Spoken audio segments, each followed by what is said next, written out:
এই গরমে আপনার পাখি কষ্ট পাচ্ছে, তাহলে এক টুকরো তরমুজ খেতে দিন।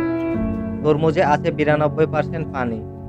এছাড়াও রয়েছে ভিটামিন এ ও সি, যা পাখির শরীরকে ঠান্ডা রাখে, হাইড্রেশন বজায় রাখে। এতে পাখি সুস্থ, সতেজ ও খুশি থাকবে। ধন্যবাদ।